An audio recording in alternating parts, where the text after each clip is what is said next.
Oke, halo semuanya. Selamat malam. Eh selamat malam sih. Ini kan video ya. Mungkin kalian nontonnya malam, mungkin nontonnya siang. Ya, selamat datanglah di video pembelajaran kali ini. Aku akan ngebahas soal UTS 2019 terkait teknik dokumentasi sistem. Nih, kalau ngelihat soalnya aja banyak banget ya. Oke, nggak apa-apa. Kita baca dulu sih apa yang diminta oleh soal ini. Yang diminta ini ya, pertanyaan terkait dengan dokumen flowchart. Loh, ada yang lain gak selain dokumen flowchart? Ada, ternyata ada di FD level 0. Oke deh, kita kerjain flowchart dulu. Yang pertama, identifikasi atau tuliskan keterangan yang seharusnya dicantumkan dalam simbol-simbol yang diarsir. Simbol-simbol yang diarsir, apakah itu? Ini dia yang diarsir ini ya. Simbol apa sih yang diarsir ini? Simbol yang diarsir ini adalah simbol proses. Ini aku kasih list simbol flowchart buat yang mungkin udah lupa, biar diingat-ingat lagi ya. Kalau trapesium kebalik ini itu simbol manual operation, yaitu proses operasi yang dilakukan secara manual. Terus kalau kotak yaitu fungsi proses yang dilakukan lewat komputer, biasanya menghasilkan perubahan data atau informasi. Oke deh, berarti kita harus analisis nih proses bisnisnya gimana, terus ada aktivitas apa sih di proses yang diarsir ini. Oke, kita baca. Kelihatan gak ya, kecil banget? Kalau nggak kelihatan soalnya kalian lihat soal sambil buka soal ya. Udah aku share di grup juga kan, ini soal tahun lalu, atau bisa buka LMS ya. Terkait soal teknik dokumentasi sistem, kita baca dulu lah pertanyaan yang berikutnya. Tunjukkan bagian mana saja dari flowchart yang cara penggambarannya tidak baik atau tidak sesuai dengan kaidah penggambaran dokumen flowchart yang baik, serta gimana sih seharusnya. Terus teliti apakah ada hal yang seharusnya tergambar namun belum tergambar. Teliti apakah ada kegiatan yang tergambar di flowchart yang tidak sesuai dengan uraian transaksi. Lalu ya, lengkapi dan perbaiki flowchart sehingga seluruh transaksi dan kegiatan tergambarkan secara lengkap dan benar sesuai dengan uraian transaksi. Terus, lakukanlah analisis atas flowchart untuk dapat mengenali bagian-bagian yang mengandung kelemahan pengendalian internal. Bagian mana aja sih yang mengandung kelemahan pengendalian internal, dan jelaskan apa risiko yang dapat terjadi akibat kelemahan tersebut. Terus berikan saran perbaikan flowchart di atas sehingga sistem pengendaliannya dapat menjadi lebih baik. Oke, kita lihat kedua kan kita diminta untuk untuk menunjukkan bagian flowchart yang tidak sesuai dengan kaidah. Tapi gimana sih kaidah penggambaran dokumen flowchart yang baik? Ada di sini nih. Ini PowerPoint dari Gelinas. Kalian bisa baca di sini apa aja kaidahnya, gimana sih cara menyiapkan sistem flowchart yang baik. Oke, nanti baca sendiri ya, nanti kan filenya aku share. Kita mulai.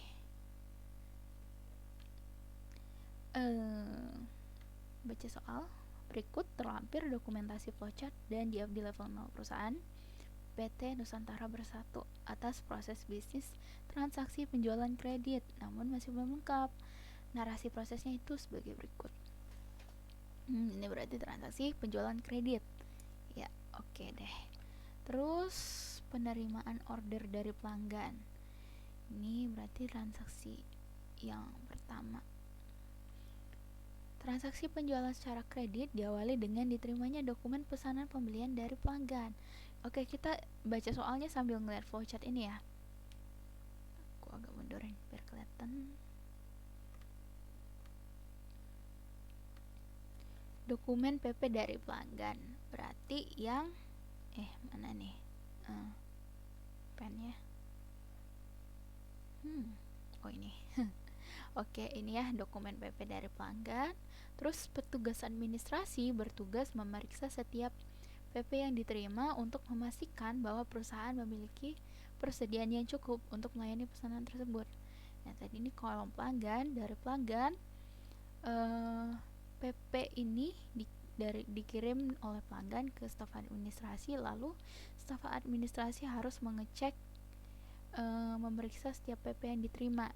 Apa sih yang diperiksa? Yang diperiksa itu harga barang ya. Jadi petugas PP memastikan bahwa harga barang yang tercantum dan perhitungan matematis yang terdapat pada PP sudah benar. Jadi yang diperiksa cek ketersediaan barang dan cek kesesuaian harga. Nah, apabila barang tidak tersedia dengan cukup atau terdapat kesalahan pada PP, maka petugas administrasi penjualan memberikan catatan atau keterangan alasan penolakan pada halaman belakang dari PP. Selanjutnya, PP dikembalikan kepada pelanggan. Jadi, dari ini tugas ngecek nih kesesuaiannya, apakah sesuai atau enggak ya. Tadi kalau dia tidak sesuai, maka petugas administrasi memberikan catatan keterangan alasan penolakan PP. Jadi ini ya proses yang diarsir yang pertama ya. Kalau enggak sesuai, petugas ngasih catatan apa ketutupnya, catat apabila terdapat kesalahan, maka petugas memberikan catatan atau keterangan alasan penolakan pada halaman belakang dari PP. Jadi proses yang ini, yang pertama ini itu adalah catatan alasan penolakan. Catatan ini kata benda ya. Lebih ke ini sih, prosesnya itu berarti mencatat. Atau aku warnain yang lain aja ya biar beda. Aku warnain hijau ya. 1.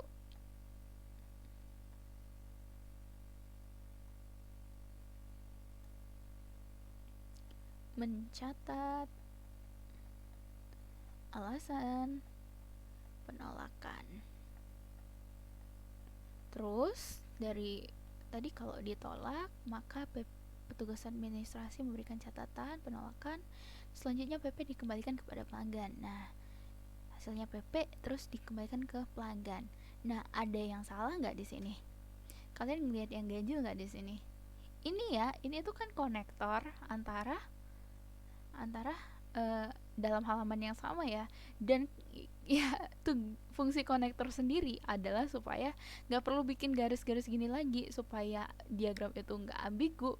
Jadi kita ketemu nih kesalahan yang pertama ya, kalau udah ada konektor jangan bikin garis lagi ya, atau kalau mau bikin garis langsung dari PP sini ke sini.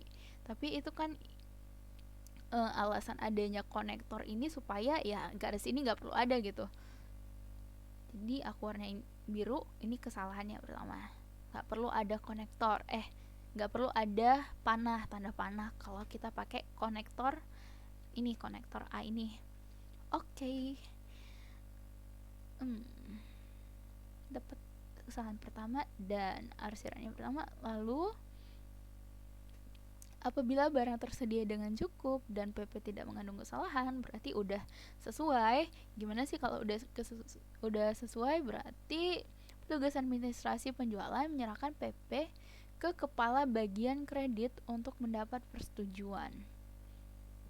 Nah, jadi kalau udah sesuai berarti di sini itu proses yang kedua. Apa sih kalau udah sesuai tadi? Menyerahkan PP ke kepala bagian kredit untuk dapat persetujuan. Jadi minta persetujuan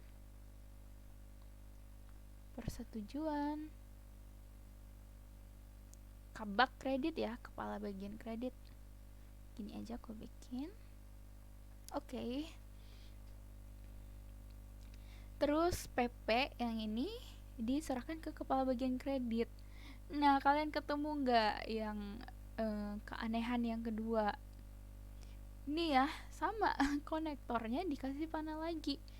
Dan ini malah lebih parah lagi, konektornya hubungannya ke dokumen. Ya sama-sama salah sih. Oke, jadi ini kesalahan kedua ya. Nggak perlu ada panah. Kalau udah konektor B, ya harusnya langsung ke konektor B aja, nggak usah pakai tanda panah ya harusnya ini tuh nggak perlu. Oke, kita ketemu kesalahan yang kedua. Terus pada tahap otorisasi kredit, kepala bagian kredit menelaah kelayakan kredit dari pelanggan.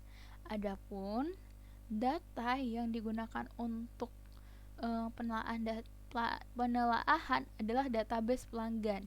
Jadi setelah mendapat ini, melakukan penelaahan kredit dari pelanggan. Berarti ini proses yang kedua ya. Muat kayak ini. Proses yang ketiga, kok yang kedua sih? Telaah kredit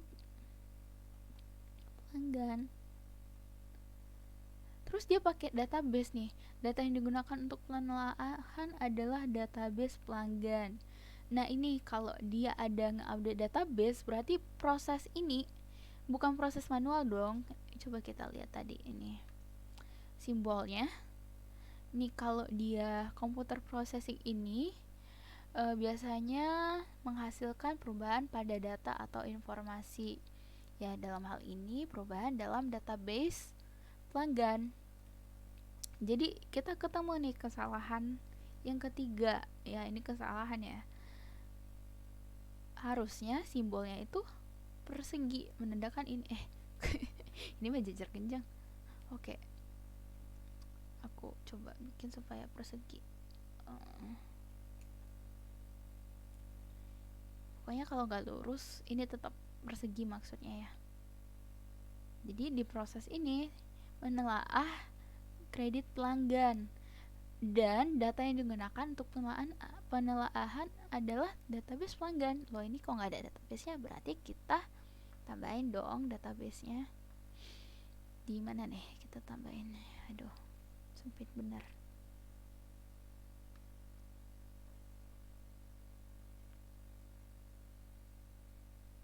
Di sini ya. Ini tuh database pelanggan tadi. Ih, kelihatan gak sih?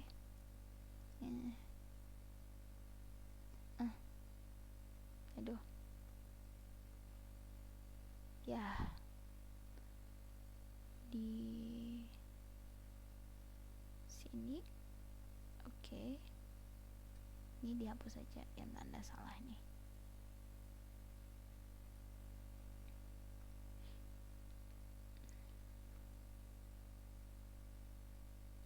Database ya.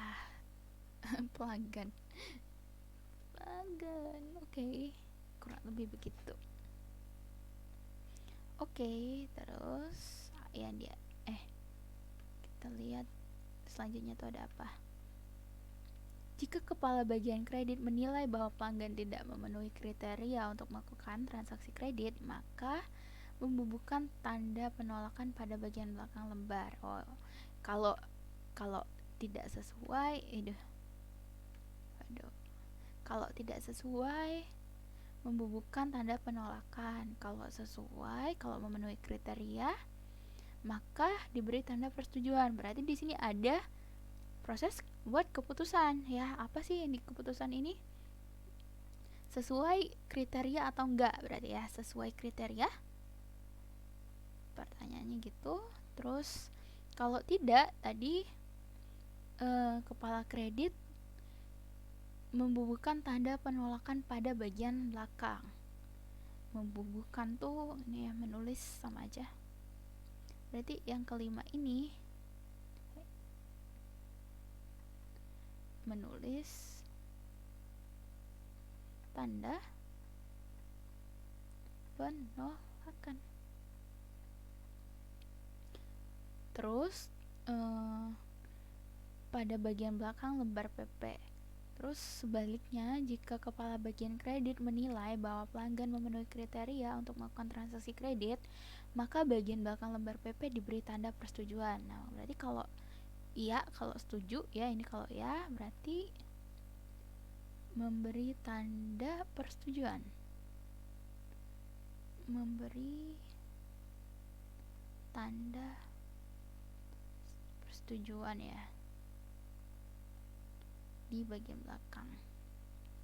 Nah,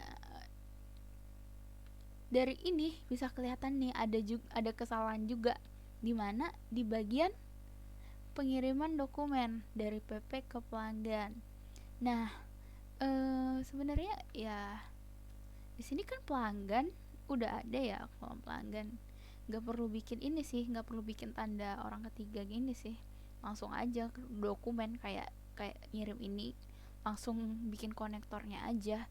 Terus bikin dokumennya lagi. Ingat ya, kalau ngirim dokumen dari satu ini, satu apa nih? Dari satu pihak ke pihak lain, kita bikin dokumennya lagi 2 kali. Kayak ngirim PP ini, kita kirim lagi. Ya itu ada itu kaidahnya ada di sini, ada di Gelinas. Mana?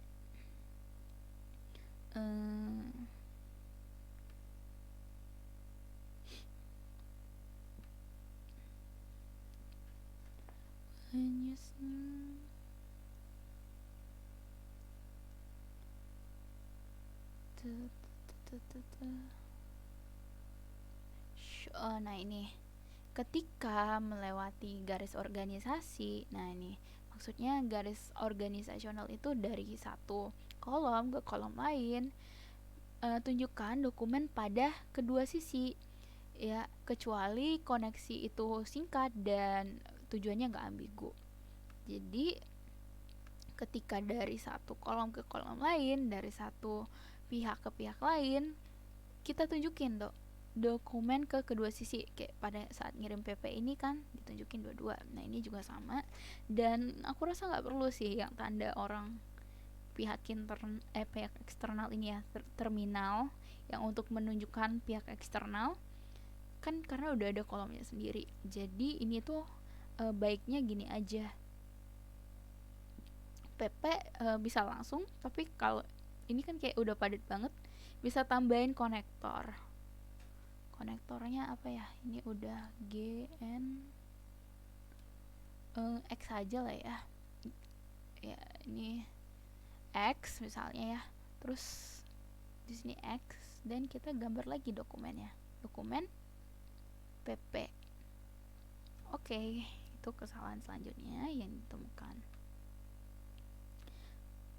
Terus tadi gimana kalau memenuhi kriteria lembar PP diberi tanda persetujuan, terus berkas PP yang telah ditelaah segera dikembalikan kepada petugas administrasi penjualan.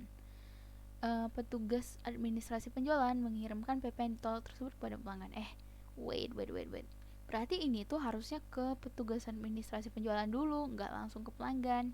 Ya berarti salah, cuman koreksinya juga salah.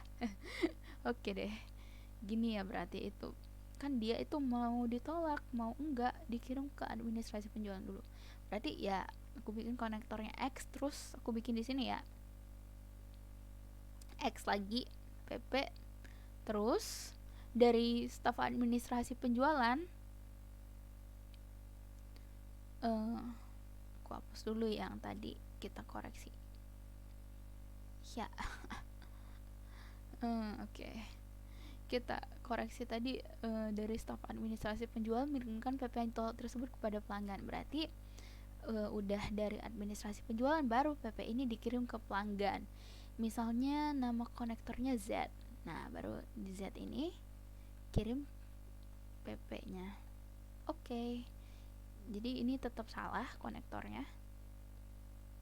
Harusnya ke administrasi penjualan dulu lewat konektor X, terus dari X ngirim PP-nya ke konektor Z atau ke pelanggan ya. Oke, konsepnya sama, tapi ya tadi belum baca soalnya juga. Oke deh. Selanjutnya gimana?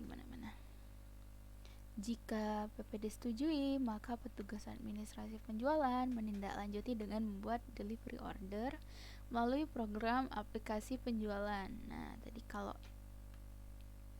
disetujui lewat konektor ini, bikin delivery order. Ya ini konektor ini larinya ke sini, PP-nya buat delivery order, dan selanjutnya dicetak melalui program aplikasi penjualan. Udah bener berarti ya, pakai kotak.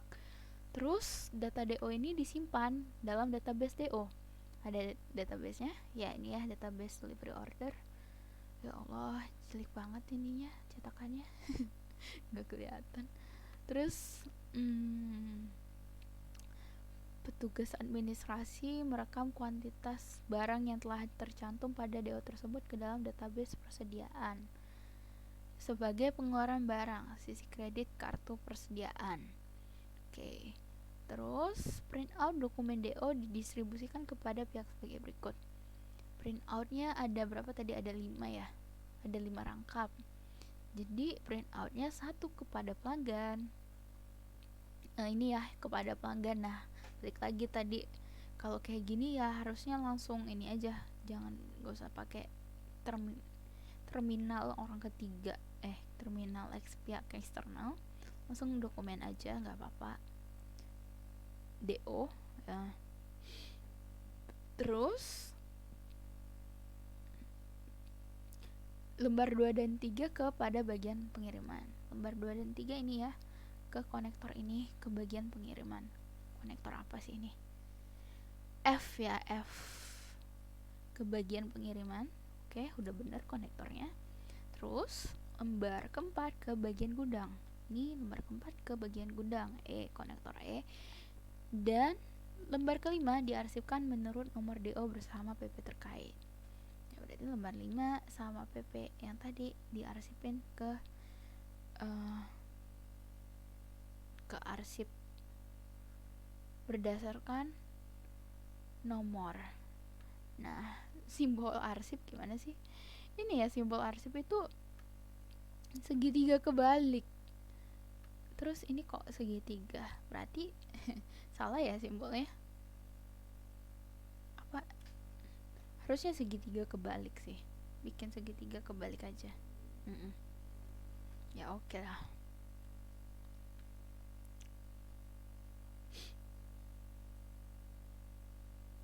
Oke. Selanjutnya, setelah menerima dokumen DO, ini bagian gudang yang tadi, bagian gudang akan menyiapkan barang untuk dapat diserahkan kepada bagian pengiriman. Jadi dari terima dokumen DO tadi, menyiapkan barang, aduh ini tulisannya apa sih? Menyiapkan barang dan menyerahkan kepada bagian pengiriman. Oke.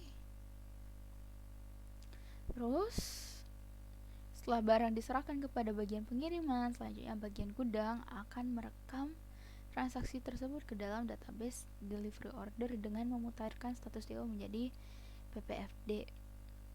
Mutarkan status DO menjadi PPFD ke file ini ya, database delivery order. Oke, sudah pas. Terus di bagian pengiriman, setelah menerima barang dari gudang, bagian pengiriman melakukan pengepakan. Ini ya, dari menyiapkan barang dan menyerahkan barang ke pengiriman. Terus mereka menerima barang dari gudang. Ini tadi delivery order yang dari staf administrasi penjualan ya, yang di bawah yang konektor F. Nah, itu asal delivery ordernya. Terus mengirim barang ke kurir atau perusahaan ekspedisi dengan disertai 2 lembar DO. Ya, mengirim barang dengan 2 lembar DO ke kurir. Ini tanda pihak eksternal ya. Kurir itu pihak eksternal dari perusahaan kita. Terus petugas kurir melakukan penyerahan barang disertai dokumen DO lembar ketiga. Terus mereka meminta pelanggan menandatangani DO lembar kedua sebagai bukti serah terima barang.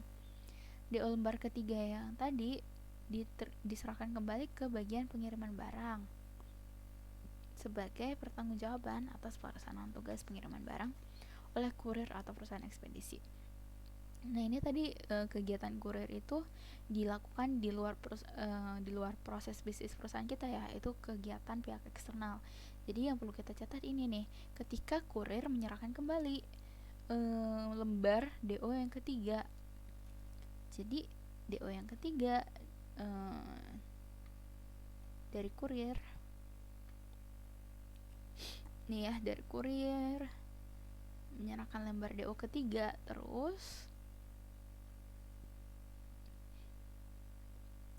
berdasarkan lembar DO tersebut, bagian pengiriman memutakhirkan status DO menjadi PRC dan mengirimkan dokumen ke bagian penagihan. Jadi memutakhirkan status menjadi PRC dan dikirim ke bagian penagihan, ke apa nih konektornya, G ya, G, bagian penagihan G, berarti udah pas ya. Oke. Terus bagian penagihan, pembuatan tagihan. Bagian penagihan menerbitkan surat tagihan dengan menggunakan program komputer. Invoice tersebut terekam di dalam database invoice. Membuat surat tagihan ini ya, terus bikin invoice, direkam ke dalam database invoice yang ini. Mana database-nya? Oh, ini database invoice-nya. Oke. Ke dalam database invoice. Terus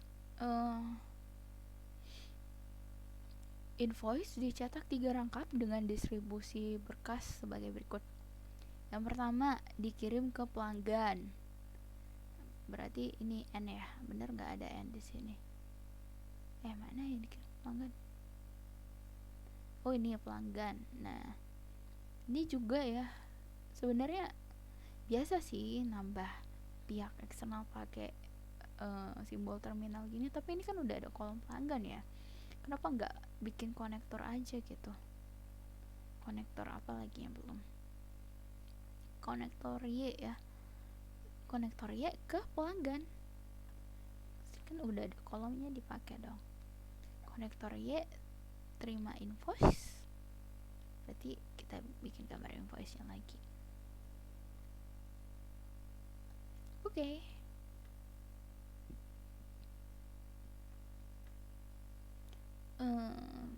Terus yang lembar kedua diarsipkan menurut nomor urut invoice. Ini ya arsip tadi.